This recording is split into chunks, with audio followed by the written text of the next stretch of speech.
நேர்களே, தர்மஸ்தலா விவகாரம் இன்னைய தேதிக்கு இந்த அளவுக்கு பூதாகரமாகி இத்தனை ஊடகங்கள் இதை குறித்து விரிவாக பேசுதுன்னா அதுக்கு காரணமாக அமைந்தது, முக்கிய காரணமாக அமைந்தது கர்நாடக மாநிலத்தில் இருக்கக்கூடிய சில யூடியூப் சேனல்கள் தான். கர்நாடக மாநிலத்தின் சேட்டலைட் சேனல்களை தாண்டி இந்த யூடியூப் சேனல்கள் தான் தர்மஸ்தலாவில் இருக்கக்கூடிய மர்மங்கள் குறித்து தொடர்ச்சியாக பேசிக்கிட்டே வந்தாங்க. இதனால கேசஸையும் வாங்கிட்டு இருந்தது அந்த யூடியூப் சேனல்கள் தான். இந்த நிலையில் இந்த மர்ம நபர் கொடுத்த புகாரை தொடர்ந்து, முன்னாள் ஊழியர் கொடுத்த புகாரை தொடர்ந்து இந்த விவகாரம் தற்பொழுது பூதாகரமாக மாறி இருக்கக்கூடிய சூழல்ல தர்மஸ்தலாவிற்கு சில யூடியூப் சேனலை சேர்ந்தவர்கள், குறிப்பாக ஊடகங்களுக்கு விதிக்கப்பட்டிருந்த தடை விலக காரணமாக இருந்த அந்த மேல்முறையீட்டை தாக்கல் செய்திருந்த குட்லா ராம்பேஜ் என்ற அந்த கர்நாடக மாநிலத்தில் ஒரு யூடியூப் சேனல், அந்த யூடியூப் சேனல் நிர்வாகி ஒருத்தரும், அதே மாதிரி கன்னட பிக் பாஸ் உடைய ஒரு பிரபலம், இவங்க எல்லாருமே சௌஜன்யா, பாதிக்கப்பட்ட சௌஜன்யா அவங்களுடைய வீட்டிற்கு சென்று அவங்களுடைய அம்மாவை சந்தித்து ஆறுதல் கொடுக்கும் விதமாக பேசிட்டு அங்கே இருக்கக்கூடிய மக்களிடமும் பேசிட்டு இருந்திருக்காங்க. அந்த நேரத்தில் தான் அவங்க மேலேயும் அங்கிருந்த ஒளிப்பதிவாளர்கள் மேலேயும், அது மட்டும் இல்லாமல் கன்னட சேனல் ஒன்றுடைய பத்திரிகையாளர் ஒளிப்பதிவாளர் மேலேயும் தாக்குதலானது நடத்தப்பட்டிருக்கு. கடந்த சில நாட்களுக்கு முன்னாடி இதை பற்றி நம்ம செய்திகளையும் பார்த்தோம். இந்த தாக்குதல் சம்பவம் தொடர்பாக தான் தற்பொழுது நடவடிக்கையானது எடுக்கப்பட்டிருக்கிறது. 6 பேர் அதிரடியாக கைது செய்யப்பட்டிருக்காங்க. கைது செய்யப்பட்ட சில மணி நேரத்திலே அவங்களுக்கு ஜாமீனும் கிடைச்சிருக்கு. இந்த நிலையில் தாக்குதல் நடத்தியவர்கள் யார் அப்படின்ட்டு பார்க்கும்போது, எங்கள் ஊரை பற்றி தப்பான ஒரு கவரேஜ் நீங்கள் கொடுக்குறீங்கன்னு குற்றம் சாட்டி உள்ளூர் மக்கள் அடித்ததாக ஒரு தரப்பினர் சொன்னாங்க. இன்னொரு பக்கம் என்ன சொல்கிறாங்கன்னா, கோவில் நிர்வாகத்திற்கு வேண்டிய ஆட்கள் தான் இந்த தாக்குதல் சம்பவத்தில் ஈடுபட்டிருக்கிறார்கள், அவங்க தான் பத்திரிகையாளர்களையும் ஒளிப்பதிவாளர்களையும் தாக்கியிருக்காங்க அப்படின்ற ஒரு குற்றச்சாட்டையும் இங்கே முன் வச்சிருக்காங்க. ஸோ இன்னொரு பக்கம் இப்போ அந்த வழக்கு போயிட்டு இருக்கக்கூடிய நிலையில் தோண்டுதல் பணி எந்த அளவில் இருக்குது அப்படின்றதையும் இப்போ நம்ம பார்க்க வேண்டியதாக இருக்குது. இந்த தோண்டுதல் நடைபெறக்கூடிய பணி, இந்த தர்மஸ்தலா பகுதியை சுற்றி இருக்கக்கூடிய வனப்பகுதி எந்த அளவுக்கு சிக்கலானது, ஏன் தோண்டும் பணிகள் இவ்வளவு சுணக்கம் அப்படின்றதுக்கெல்லாம் அந்த நிலப்பரப்பை நம்ம பார்க்கும்போது தான் நமக்கு தெரியும். தற்பொழுது நீங்கள் திரையில் பார்க்கக்கூடியது தர்மஸ்தலா மற்றும் அதனை சுற்றி இருக்கக்கூடிய ஒரு நிலப்பரப்பு எந்த அளவுக்கு ஒரு சிறிய கோவில் நகரமாக இருக்கிறது அப்படின்றத நம்மளால் திரையில் பார்க்க முடிகிறது. ரொம்பவே சின்ன ஒரு கோவிலாகத்தான் தர்மஸ்தலா இருக்கிறது. அதாவது அந்த பகுதியை பொறுத்த வரைக்கும் அந்த கோவில், அதனை சுற்றி தங்கும் விடுதிகள், அதனை ஒட்டி ஒரு கிராமம், இவ்வளவுதான் தர்மஸ்தலாவுடைய நிலப்பரப்பு. அதனை தொடர்ந்து தர்மஸ்தலாவுக்கு அருகில் இருக்கக்கூடிய உஜிரே மாதிரியான இடங்கள்ல தான் பார்த்தீங்கன்னா இந்த கோவிலுக்கு சொந்தமான நிறுவனங்களாக இருக்கட்டும், கல்வி நிறுவனங்களாக இருக்கட்டும், தொழில் நிறுவனங்களாக இருக்கட்டும் எல்லாம் செயல்பட்டு இருக்கு. இந்த தர்மஸ்தலா பகுதியை ஒட்டி இருக்கக்கூடிய வனப்பகுதி பார்த்தீங்கன்னா, உங்கள் திரையில் ஃபுல் ஸ்க்ரீனில் பார்த்தீங்கன்னா தெரியும் எந்த அளவுக்கு ஒரு அடர் வனப்பகுதியாக இருக்கிறது. அதில் ஒரு ஆறு, ஒரு சாலை அப்படின்ட்டு ஒரு யாராச்சும் வழியில் வண்டி ஏதாவது ரிப்பேர் ஆச்சுன்னா கொஞ்சம் பகீரகமாகத்தான் இருக்கும். அந்த அளவுக்கு தனித்து விடப்பட்ட ஒரு பகுதியாகத்தான் இருக்கிறது அப்படின்றதையும் நம்மளால் பார்க்க முடிகிறது. ஸோ நம்ம இப்போ க்ளோஸாக பார்க்கும்போது, இப்போ கோவில் இருக்கக்கூடிய இடத்தை நம்ம பார்க்குறோம். எந்த அளவுக்கு ஒரு பெரிய காம்ப்ளெக்ஸாக இருக்குன்னு பாருங்க. ஊர் சின்னதாக இருந்தாலும் அந்த இடத்துல இருக்கக்கூடிய கோவில் எவ்வளவு பிரம்மாண்டமாக இருக்கிறது அப்படின்றத நம்மளால் பார்க்க முடிகிறது.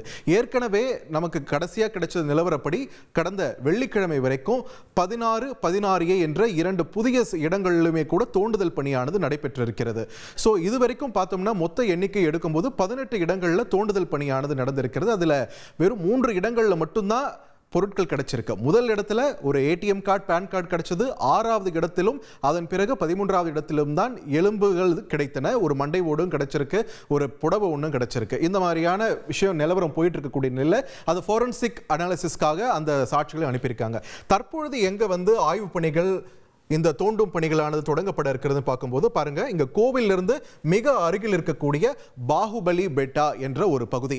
பாகுபலி அப்படின்ட்டு நீங்க கூகுளில் போட்டீங்கன்னா சினிமாவை தாண்டி அதுக்கு முன்னாடி ஒரு பாகுபலி இருந்தாரு, ஜைன மத துறவி. அவருடைய சிலையை நீங்க இந்த சமூக ஊடகங்கள்ல நிறைய நீங்க பார்த்திருப்பீங்க. ரொம்பவே பிரபலமான ஒரு இடமாக இருக்கக்கூடியதான் இந்த பாகுபலி பெட்டா. அந்த பாகுபலி பெட்டாவின் அடிவார பகுதிகளில் தான் இப்பொழுது தோண்டும் பணிகளானது தொடங்கி இருக்கிறது. இதுலயுமே பெரிய அளவில் எதுவும் வெற்றி கிடைக்கல, எந்த பொருளும் கிடைக்கல, எந்த எச்சமும் கிடைக்கல அப்படின்ற ஒரு தகவலும் வெளியாகி இருக்கிறது. ஆனா ஏன் பாகுபலி பெட்டா இப்போ முக்கியத்துவம் பெறுகிறது, கோவிலுக்கு அருகிலேயே இருக்கக்கூடிய பகுதி அப்படின்ற பார்க்கும்போது, சௌஜன்யா விவகாரத்தில் தவறுதலாக கைது செய்யப்பட்ட சந்தோஷ் ராவ் 10 ஆண்டுகள் சிறைவாசம் அனுபவித்து அதன் பிறகு நிரபராதி என்று விடுதலை செய்யப்பட்ட சந்தோஷ் ராவ் கைது செய்யப்பட்டதும் இதே பாகுபலி பெட்டா பகுதியில் வச்சுதான். ஸோ இந்த பகுதியில் வேற அவரை இந்த வழக்கில் சிக்க வைக்கிறதுக்காக சில நபர்கள் ஈடுபட்டிருக்காங்க. அவங்க இந்த பகுதியிலே இருந்திருக்காங்க அப்படின்ற ஒரு குற்றச்சாட்டின் அடிப்படையில் இங்கேயும் தற்பொழுது தோண்டும் பணிகளானது தொடங்கி இருக்கிறது. இந்த பாகுபலி பெட்டாவை தொடர்ந்து இங்க பாருங்க, இங்க தர்மஸ்தலாலிருந்து போகக்கூடிய சாலையை தான் நம்ம இப்ப திரையில பார்த்து கொண்டிருக்கிறோம். இந்த ஒற்றை சாலை இரண்டு பக்கமும் இந்த அளவுக்கு அடர் வனப்பகுதிகள் இருக்கிறது. இதுல நிறைய பேர் வைக்கக்கூடிய கேள்வி, இந்த விவகாரத்தை பத்தி பேசும்போது, சௌஜன்யா அவங்க பஸ்ல இருந்து இறங்கி வீட்டுக்கு போயிட்டு இருந்தாங்க, சாலையில வந்துட்டு இருந்தாங்க, திடீர்னு காணாம போயிட்டாங்க அப்படின்னு தான். சாலையில போற பொண்ணு காணாம போனா அங்க இருக்கிறவங்க யாரும் பார்க்காம இருந்திருப்பாங்களா அப்படின்ற ஒரு கேள்வியும் எழுந்திருது. சோ சௌஜன்யா காணாம போன சாலை எந்த மாதிரியான ஒரு பகுதின்னு நீங்களே பாருங்க. இப்போ நீங்க பாக்குறீங்க இல்லையா, இதுதான் பங்களா என்ற ஒரு கிராமம். இந்த கிராமத்துல தான் சௌஜன்யாவோட குடும்பமானது வசிக்கிறது. ஸோ இந்த பகுதியில் தான் சௌஜன்யாவோட வீடு இருக்கிறது. இவங்க பார்த்தீங்கன்னா இந்த பகுதி, இந்த சாலை உங்கள் திரையில இங்க தெரியுதுன்னு நான் நம்புறேன். இந்த சாலை வழியாக தான் அவர் வந்திருக்கிறார். ஸோ இந்த சாலையில் பேருந்து நிறுத்தத்தில் இறங்கி இங்க இருக்கக்கூடிய தன்னுடைய வீட்டுக்கு வந்து கொண்டிருந்த சௌஜன்யா தான் பாதி வழியில் காணாம போயிருக்கார். அவருடைய உடலானது எங்கு கண்டெடுக்கப்பட்டது அப்படின்ட்டு பார்க்கும்போது நேத்ராவதி ஆற்றங்கரை, அந்த அணையின் அருகே என்று சொல்கிறார்கள். அந்த அணை இருக்கக்கூடிய பகுதியுமே கூட தற்பொழுது சிறப்பு விசாரணை குழுவோட அந்த பட்டியலில் இருக்கு, தோண்டப்படக்கூடிய இடங்கள் அப்படின்ற ஒரு பட்டியலில். ஸோ இந்த அணையுடைய இடத்தை தான் நம்ம இப்போ பார்க்குறோம். இந்த அணை எந்த அளவுக்கு இருக்கிறது அப்படின்றத இப்போ பாருங்க, 3Dயில் பார்க்குறீங்க. நேத்ராவதி ஆறு பாய்கிறது, அதன் குறுக்கே செல்லக்கூடிய அந்த அணையின் மீது ஒரு சாலையானது இருக்கிறது. அந்த ஊரை கனெக்ட் பண்ணக்கூடிய ஒரு இடமாகவும் இருக்கிறது. இதனை சுற்றியும் பாருங்க எந்த அளவுக்கு வனப்பகுதி அடர்ந்து இருக்கிறது அப்படின்றது. ஸோ இந்த வனப்பகுதியில் தான் சௌஜன்யாவுடைய உடலும் கண்டெடுக்கப்பட்டது. ஸோ தற்பொழுது கோவிலுக்கு மிக அருகிலேயே தோண்டுதல் பணி ஒரு பக்கம் போயிட்டு இருக்கக்கூடிய நிலையில அடுத்ததாக இந்த அணையின் அருகே தான் தோண்டுதல் பணியானது தொடங்க இருப்பதாக சொல்லப்படுகிறது. ஸோ தர்மஸ்தலாவை ஒட்டி இருக்கக்கூடிய பாயக்கூடிய இந்த நேத்ராவதி ஆற்றின் அந்த நிலப்பரப்பை பாருங்களேன். இந்த நேத்ராவதி ஆற்றுக்கும் கோவிலுக்கும் இடைப்பட்ட பகுதி நாம பார்க்கும்போது எந்த அளவுக்கு அடர் வனப்பகுதிகளால் சூழ்ந்திருக்கிறது அந்த பகுதி அப்படின்றது நமக்கு தெரியுது. ஸோ இந்த பகுதிகளில் தான் இந்த தோண்டும் பணிகளானது நடைபெற்றுக் கொண்டிருப்பது எல்லாமே இந்த அடர் வனப்பகுதிகளில் தான் நடந்து கொண்டிருக்கிறது. இந்த அடர் வனத்தோடு சேர்ந்து பெருமழையும் பெய்வதனால தான் அங்கே தோண்டும் பணிகளில் தொடர்ந்து சிக்கலானது ஏற்பட்டு கொண்டிருக்கிறது. அது மட்டும் கிடையாது, வரும் நாட்களிலுமே தோண்டுதல் பணிகளை விரிவுபடுத்துவதற்கான பணிகளும் போயிட்டு இருக்கு. கிரவுண்ட் பெனிட்ரேட்டிங் ரேடார் என்ற ஒரு கோரிக்கையை ஆரம்பம் முதலே முன்வைக்கப்பட்டிருந்தது. அனன்யா பட்டுடைய தாயார் சுஜாதா பட் அவர்களுடைய வழக்கறிஞர் மூலமாக தற்பொழுது இந்த கிரவுண்ட் பெனிட்ரேட்டிங் ரேடார் மூலமாகவும் இந்த வனப்பகுதிகளில் ஆய்வு மேற்கொள்ள இருக்கிறது. ஆனா இதனுடைய நிலப்பரப்பு பாருங்களேன், எந்த அளவுக்கு அடர்ந்த வனப்பகுதின்றதுனால மண் ரொம்பவே ஈரமாக, அதிக ஈரப்பதம் இருக்கக்கூடிய மண்ணா இருக்குது. அதனாலவே அந்த ரேடாரும் முழுமையாக செயல்பட முடியாத ஒரு சூழல் இருப்பதாகவும் சொல்லப்படுகிறது.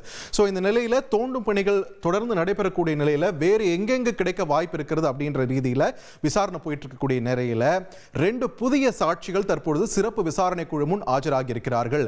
தர்மஸ்தலா ஒட்டி இருக்கக்கூடிய பகுதிகளில், இந்த வனப்பகுதிகளில் பிணங்கள் புதைக்கப்பட்டதை நாங்க பார்த்திருக்கோம் அப்படின்னு 2 சாட்சிகள் ஆஜராகி வாக்குமூலத்தை கொடுத்திருக்காங்க. அவங்க யாரு என்னன்னு அவங்களுடைய விவரமானது இதுவரை வழங்கப்படவில்லை. அவங்களுடைய அடையாளமும் தற்பொழுது காக்கப்படுகிறது. ஆனால் தர்மஸ்தலாவும் சரி, அதனை ஒட்டியிருக்கக்கூடிய இந்த அனைத்து பகுதிகளிலுமே சரி, அந்த மர்மமானது தொடர்ந்து கொண்டே இருக்கிறது. இதன் அடுத்தடுத்த அப்டேட்ஸ் என்ன அப்படின்றத நம்ம வரும் நாட்களையும் பார்க்க இருக்கிறோம். இந்த நிலையில உள்ளூர் பெல்தங்கடி எம்எல்ஏ, பாஜக எம்எல்ஏ ஹரிஷ் இந்த விவகாரம் தொடர்பாக ஒரு குற்றச்சாட்டு முன் வச்சிருக்காரு. தேவையில்லாம பாஜகவினர் மீதும் ஹிந்து செயற்பாட்டாளர்கள் மீதும் போலீசார் குறிவைக்கிறார்கள் அப்படின்ற ஒரு குற்றச்சாட்டையும் பதிவு பண்ணியிருக்கார். ஸோ வரும் நாட்களில் இந்த கேஸ் எந்தெந்த இடத்துக்கு நம்மளை கொண்டு போக இருக்கிறது அப்படின்றத நாம் பொறுத்திருந்து பார்க்கலாம்.